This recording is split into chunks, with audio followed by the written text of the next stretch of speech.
Bom dia, boa tarde, boa noite, pessoal. Tudo bem? Tranquilinho? Eu mais uma vez tenho que pedir desculpa para vocês, tive problemas pessoais aí e acabei atropelando tudo, tá? Mas agora a gente vai voltar a fazer, atualizar tudo, ok? Então estou lançando esse vídeo hoje. Devo atualizar a nota, que eu pensei que era automático, mas eu devo atualizar a nota de vocês de hoje para amanhã, certo? Vou tentar colocar a prova que eu apliquei sobre essa matéria que eu estou passando hoje para vocês terem uma ideia de como é que é as perguntas hoje também, ok? E é isso, vamos para a aula de hoje, tá? Então nós falamos, outra coisa, tem mais uma coisa assim, muitos de vocês, né, que trabalham com tecnologia, talvez já tenham pego essa matéria, né, em outra disciplina tal, e outros não. Então eu vou aplicar essa segurança da informação. Nós estamos trabalhando com sistemas de informação e um pedacinho dela é segurança da informação, ok? É coisa rápida, ok? É coisa rápida que eu falo, não é muito aprofundado, não iremos mergulhar na segurança da informação, mas é interessante os princípios, tal, tudo bem, ok? Vamos lá. Então, segurança da informação.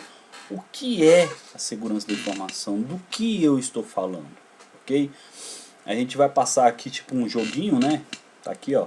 Começamos aqui, passamos uma fase, subimos, tal, e chegamos até aqui. Bem rapidinho, acho que em meia hora a gente consegue fechar aqui. Então, o que é esse segurança da informação?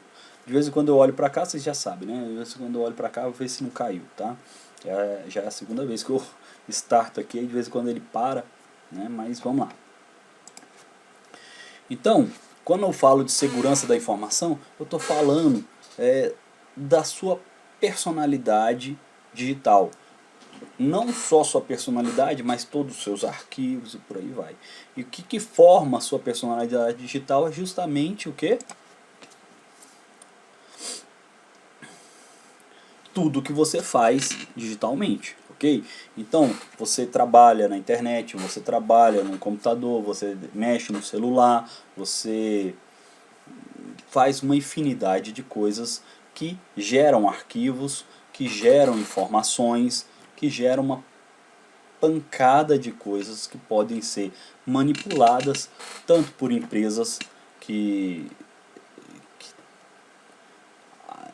de fora de vocês, né, uma empresa, né, quanto uma empresa sua, quanto vocês mesmos, ok? Pessoalmente, né?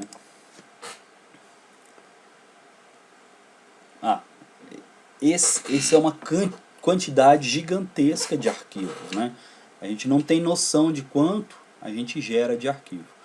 Mas antigamente era muito menos, né? Porque os arquivos eram pequenininhos. Hoje em dia a gente gera foto, vídeo, né? Vai passar umas férias ali. E antigamente a gente tirava, sei lá, era coisa absurda a pessoa tirar 50, 30 fotos, né? Hoje em dia, no final de semana, dentro de casa, você tira isso. Você gera essa quantidade de imagens, né? 30, 40 fotos é tranquilo. Ainda mais você vai viajar, se for uma viagem totalmente nova, você vai tirar foto quase que o tempo todo, fazer vídeo e tal, por aí vai, né?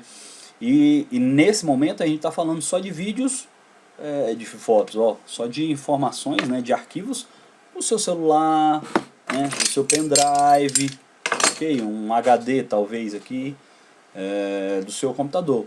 Mas essas informações não são só no seu computador, né? Elas estão na nuvem também, né? Então o Google tem informação, o Facebook tem informação de vocês, o Twitter e por aí vai, né? Então a Netflix, então tem aquele, eu acho que eu já comentei com vocês, tem uma sériezinha na Netflix que ela distribuiu a ordem da série de diferentes formas para cada pessoa e ela estudou como cada pessoa assistia a série, né? Então ela foi coletando informações de como você assiste, Então isso também gera informação, isso também gera um arquivo, isso também gera alguma coisa que a pessoa vai trabalhar e gerar alguma coisa. Na Netflix seria a forma de como melhor fazer a transição de um episódio para o outro, para deixar a pessoa mais viciada em termos, né? Sempre ligada no episódio que vem no próximo. Então ela queria saber como seria esse tipo de relação entre um episódio e o outro. Mas isso é um exemplo entre outros, né? Aqui, ó, né, nós temos as informações, né, informações que eu falo, notícias. Informações não, notícias. Então tem muita gente que assina jornal, né, meu pai, poucas pessoas hoje têm assinatura do papel, né, meu pai até hoje tem. É uma das pessoas que é difícil chegar a esses novos tempos para o meu pai. Meu pai não gosta muito, ele prefere pegar tal. Mas hoje em dia a gente assina jornal pela internet, né? Temos nossas músicas pela internet, então temos os sistemas de streamings aí, como Netflix, qual é o outro aí? Tem o Netflix de vídeo, de áudio, qual que é o nome? Spotify, né? Então tem todas essas que são assinaturas que você não quer que outras pessoas acessem seus dados porque você paga por isso, não é? Informações mesmo de dados no seu computador e por aí vai, ok?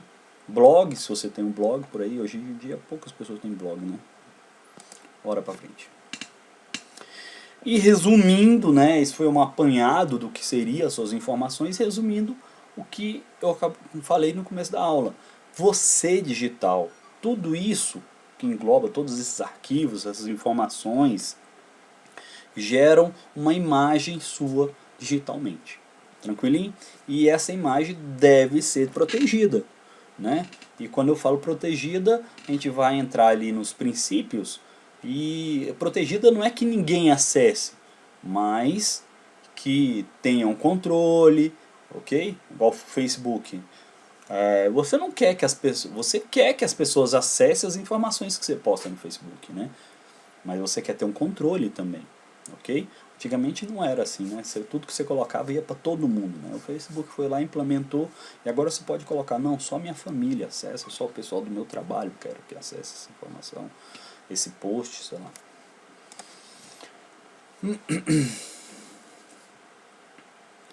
E aí a gente entra realmente na matéria, né? Pulando essa introdução. As informações digitais são sujeitas a uma série de inconvenientes que as tornam pouco confiáveis.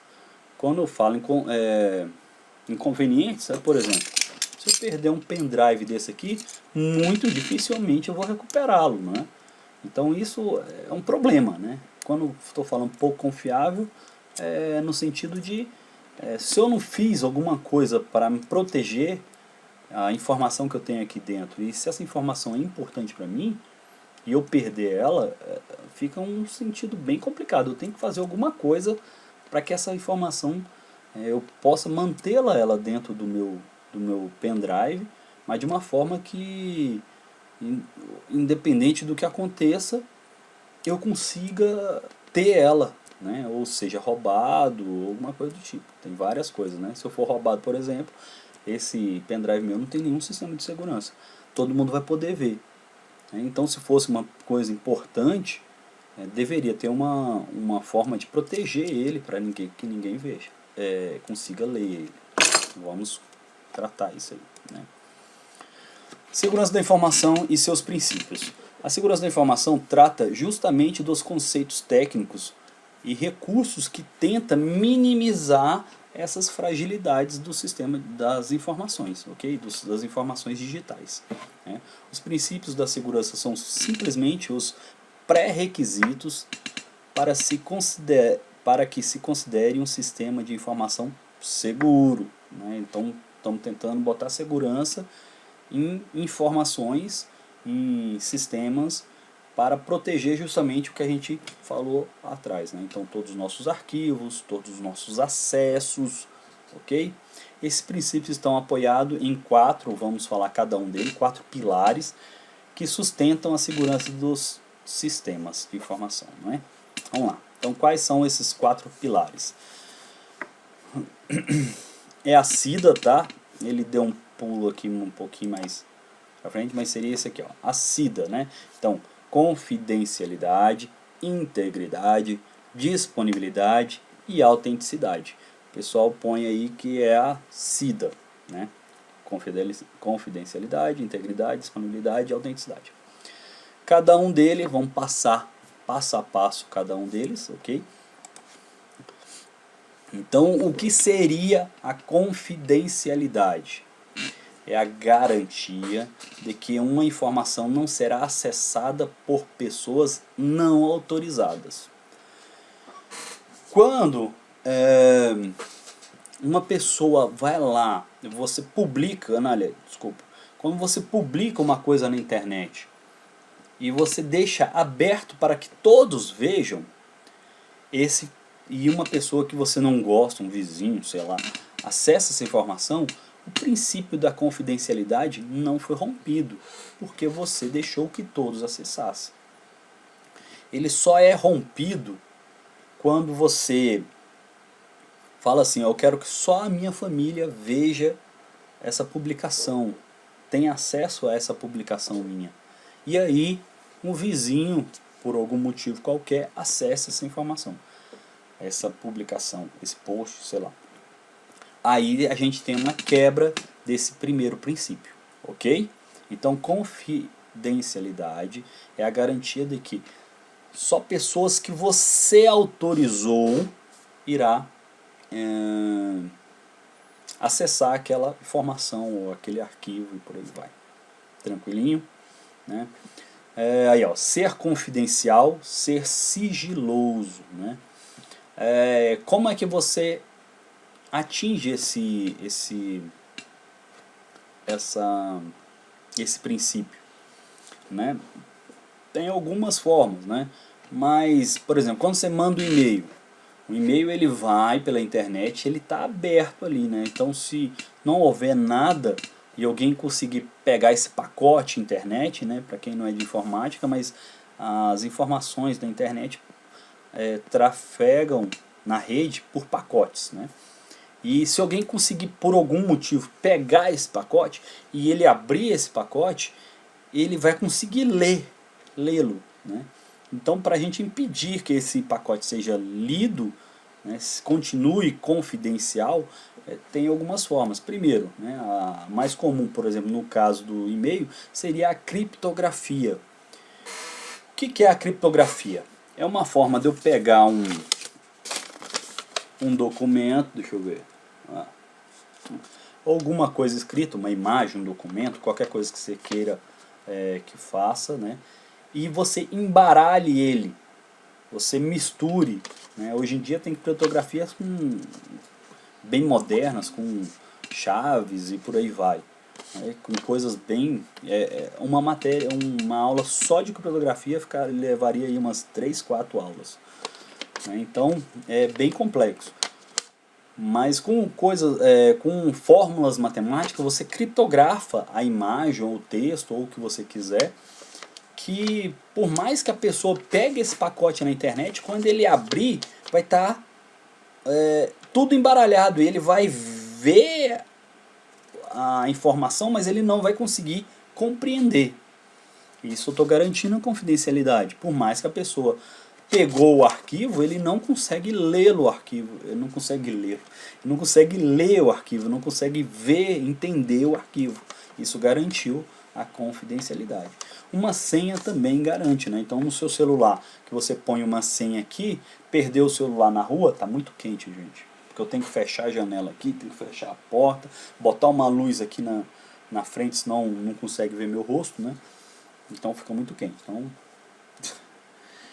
Então você coloca um celular, né, e você perdeu esse celular e a pessoa tem que acessar o celular, ela tem que digitar uma senha, não é?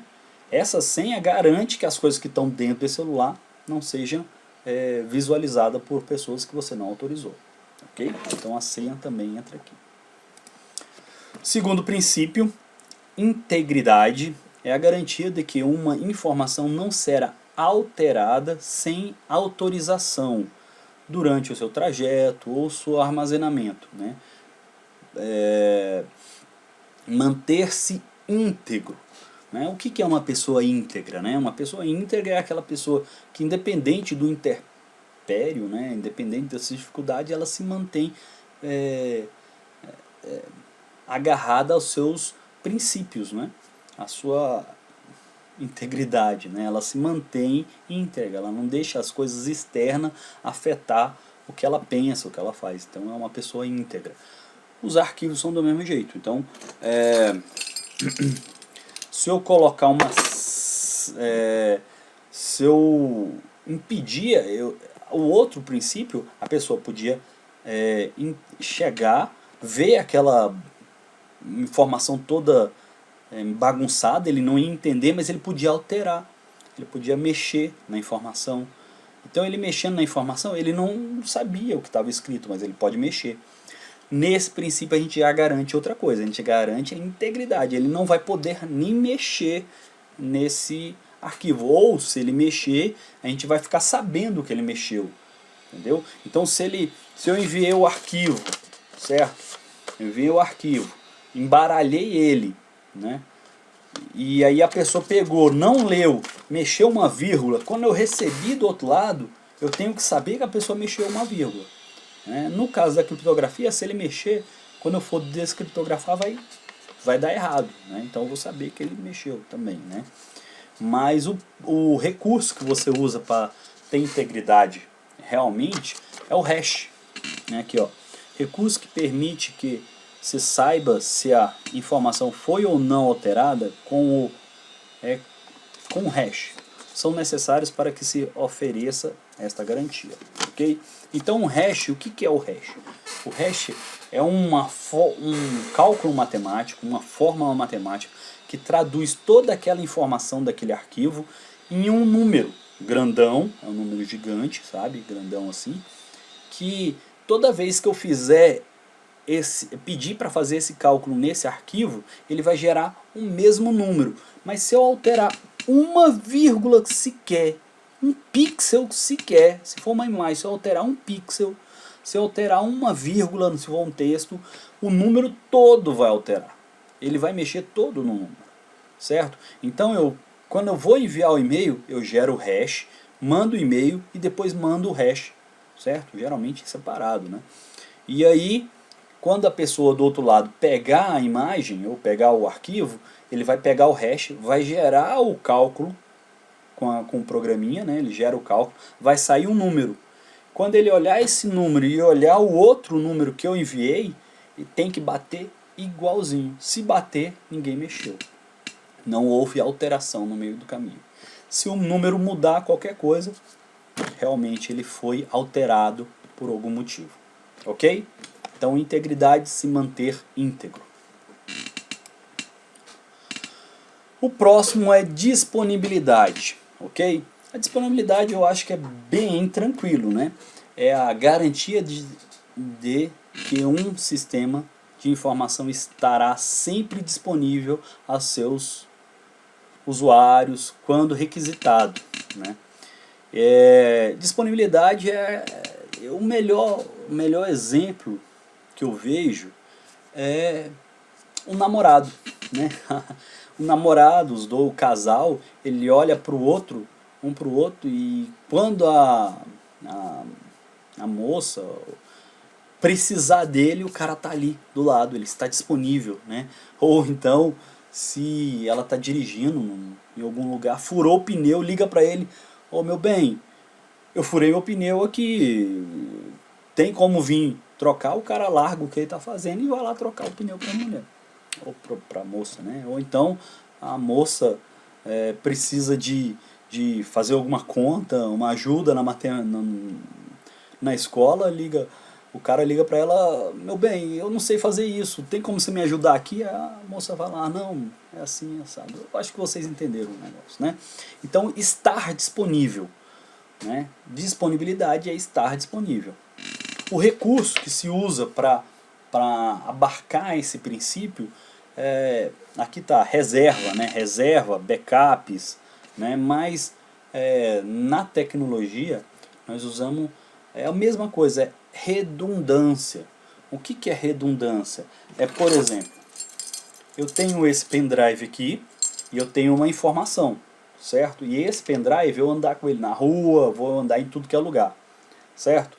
E aí eu pego e faço esse pendrive com as mesmas informações que tem aqui, só que esse aqui eu não vou andar com ele na rua, eu deixo ele em casa, eu deixo ele guardado num local seguro. Se por um acaso eu perder esse pendrive, se eu for roubado ou qualquer coisa que aconteça, eu tenho as mesmas informações nesse. Minhas informações vão estar disponíveis, ok?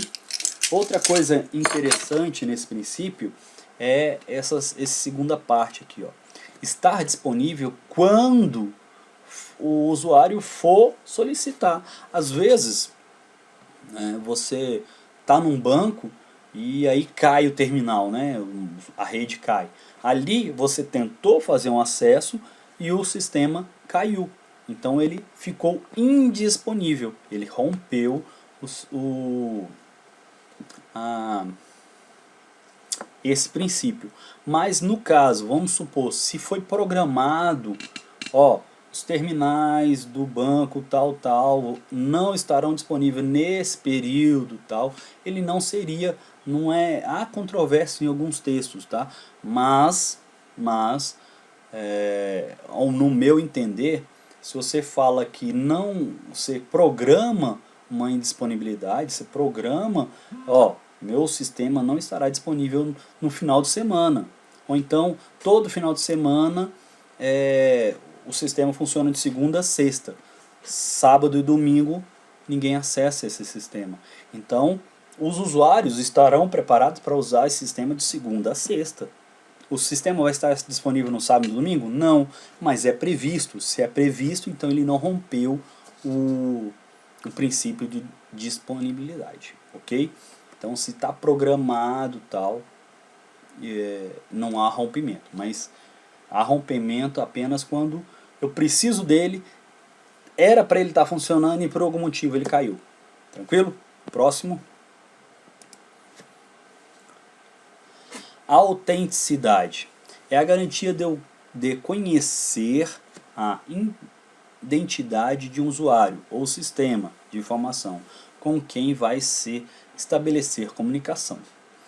Então, quando eu entro no Banco do Brasil, eu tenho que ter garantia que eu estou entrando no site do Banco do Brasil, né?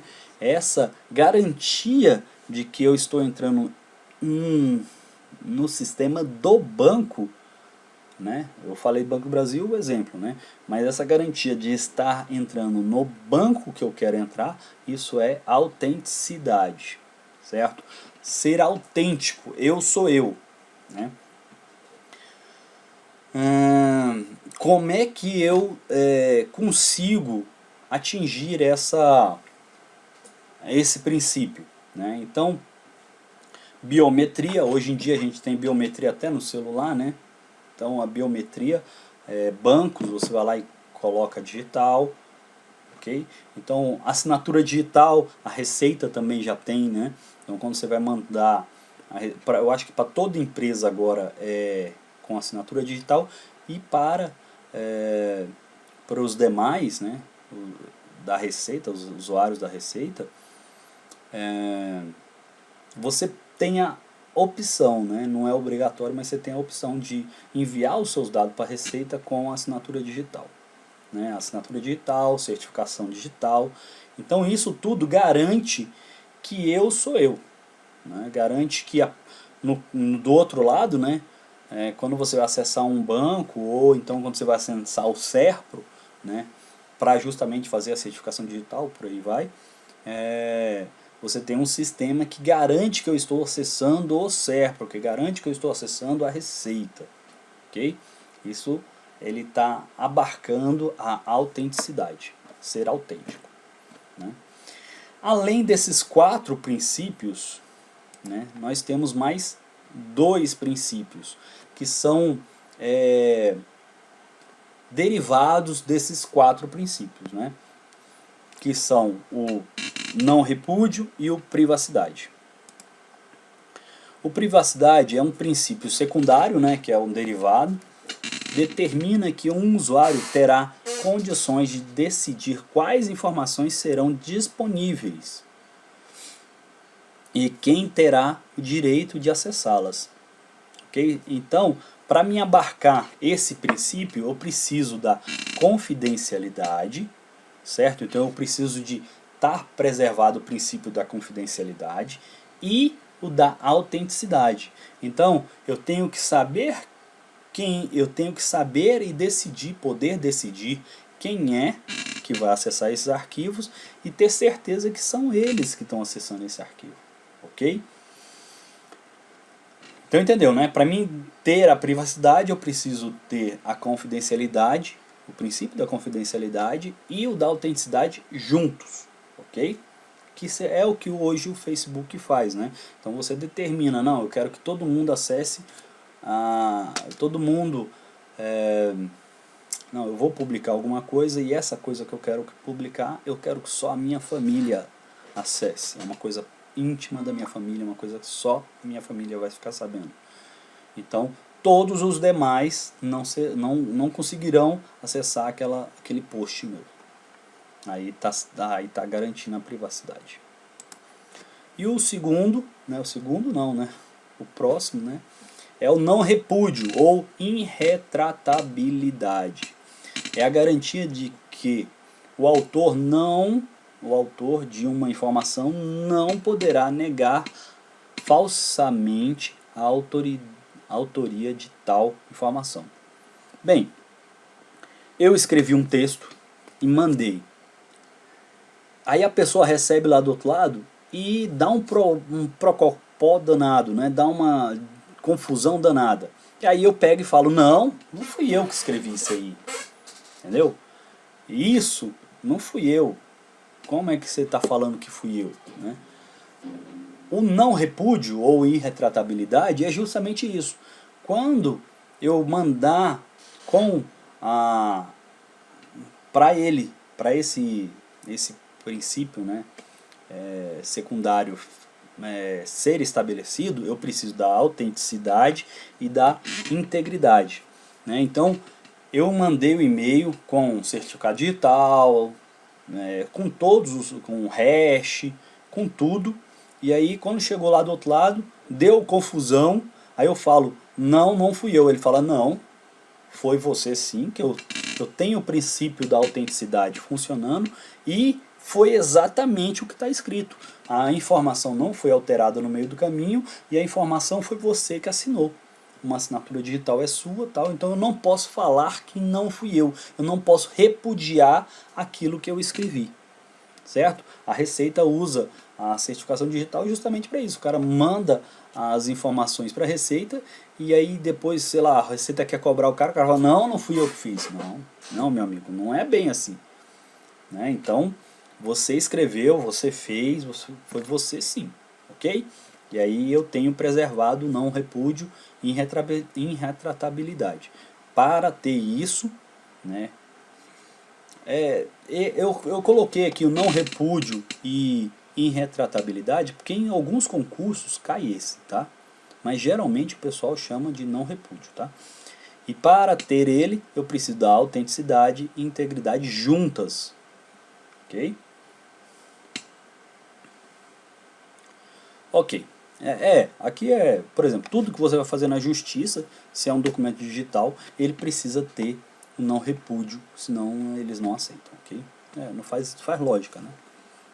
O governo ou qualquer órgão aceitar uma coisa que de tal importância, né? Para a justiça e tal. Então vamos lá. Confiabilidade é o objetivo maior da segurança. Esse, né? Garantir que um sistema vai se comportar segundo o esperado e projetado. Então eu projetei um sistema, eu quero que ele funcione assim, assado. Por isso que naquele de disponibilidade eu sempre lembro, né? Então se o sistema é para funcionar de segunda a sexta, e no sábado ele está indisponível, está previsto. No sábado ele estaria disponível, foi projetado para isso. Então não quebrou nossos princípios. Agora, se ele foi projetado para funcionar 24 horas por dia, 7 dias por semana, 365 dias por ano, aí não. Entendeu? Então ele não pode cair, ele tem que ficar full time o tempo todo. Ok?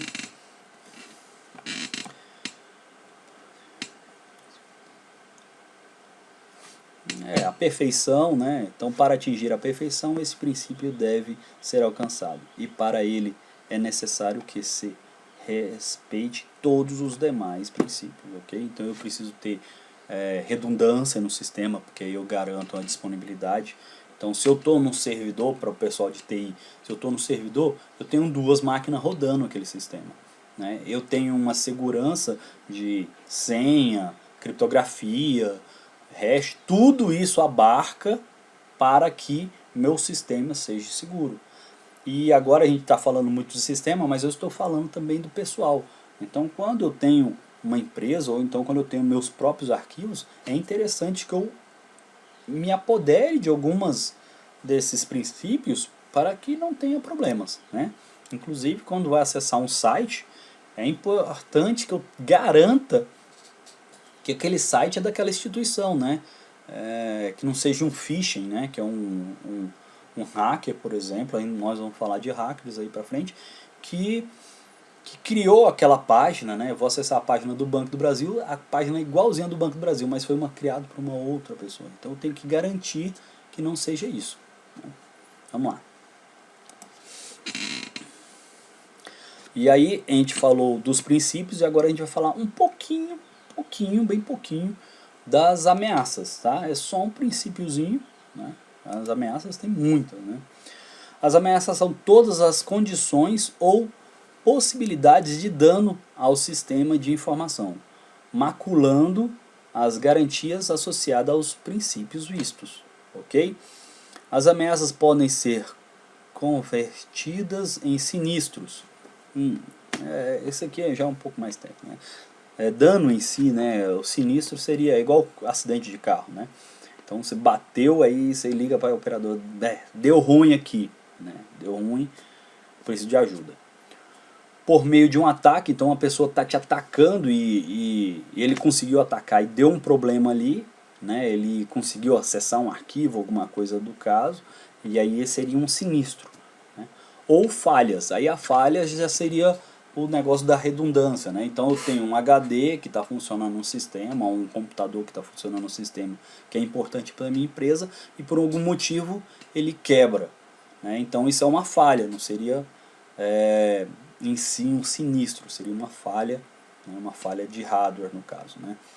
Inclusive para servidores importantes, a energia vem de duas fontes, né?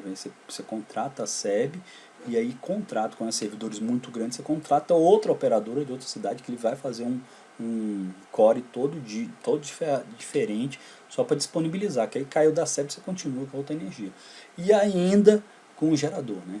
Então quando é empresas grandes realmente tem várias, bem complexo. Bora para frente. Então as falhas, né, que é uma dessas aí, né?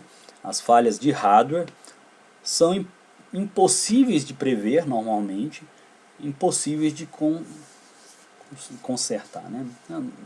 Vamos lá. É impossível de prever se um HD vai queimar. Esse bichinho aqui, ó, ele é fechado, a gente não abre ele para consertar no chipzinho dele lá, né? Então, por alguma falha interna que foi quando criou ele lá, quando ele foi montado, pode ter ficado uma impureza, alguma coisa que aos poucos vai acarretando e o bichinho queima, para, né? Então é impossível prever que isso vai acabar estragando, né? Até por desgaste e tal. Então é impossível prever isso. Mas como é que eu me resguardo disso? Tendo outro dele, né? Só que aqui no caso está errado, é igual das Torres Gêmeas, não sei se vocês do World Trade Center, né?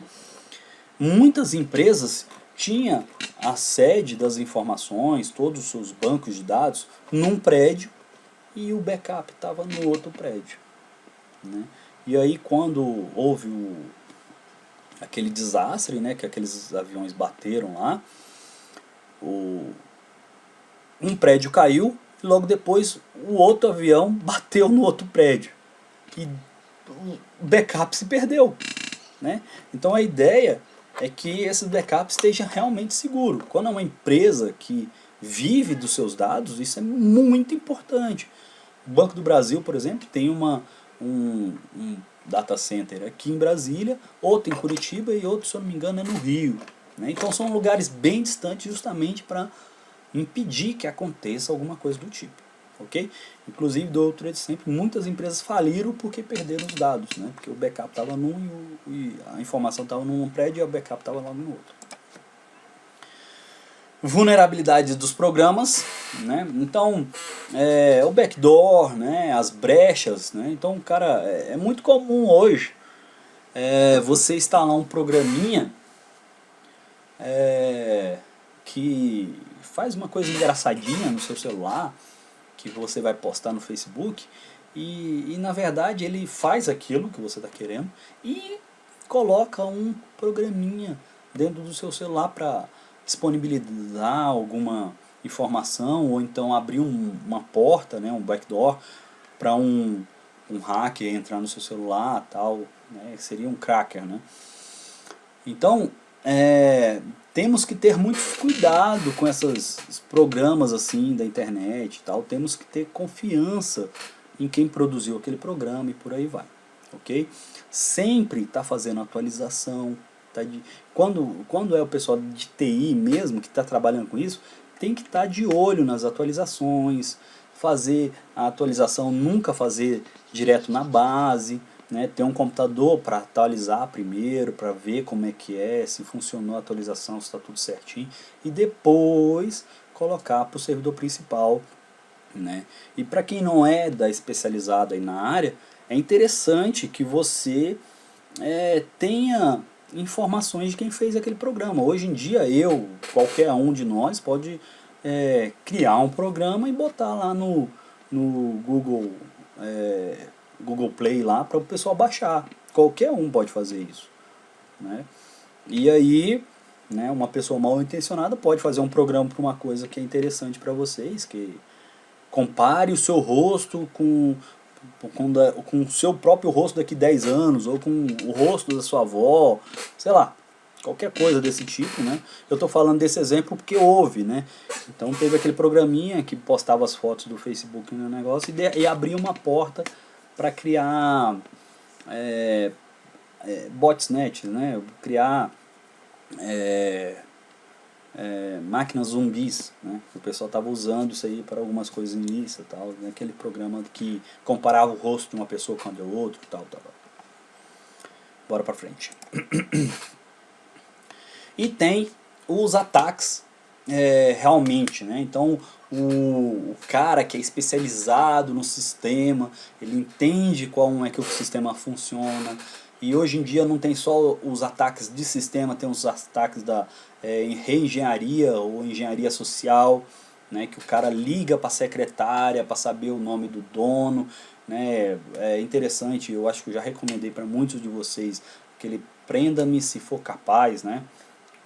Que é um filme baseado na vida do Mitnick, né, que é um hacker conhecido, tal, inclusive um dos que criou esse sistema de chip, né, para o cartão de crédito, tal. Então esse seria um hacker mesmo, ou hacker não, esse seria os ataques mesmo. Então falamos de 4 vulnerabilidades, né? Falamos dos ataques, falamos das vulnerabilidades do programa e vulnerabilidade das falhas de hardware, ok? Esses são os principais. Tem mais, e tem dentro de cada um desses tem mais uma árvore aí, né? Mas não é o escopo da nossa aula aqui, ok? E aí eu queria falar mais por medida de, já estamos com quase 40 minutos, falar com mais sobre essa ideia de hacker, né? Tudo a gente chama de hacker, porque virou o normal hoje em dia, a gente fala hacker, né? Então aconteceu alguma coisa, a gente fala hacker. Mas se você for ser chato, né?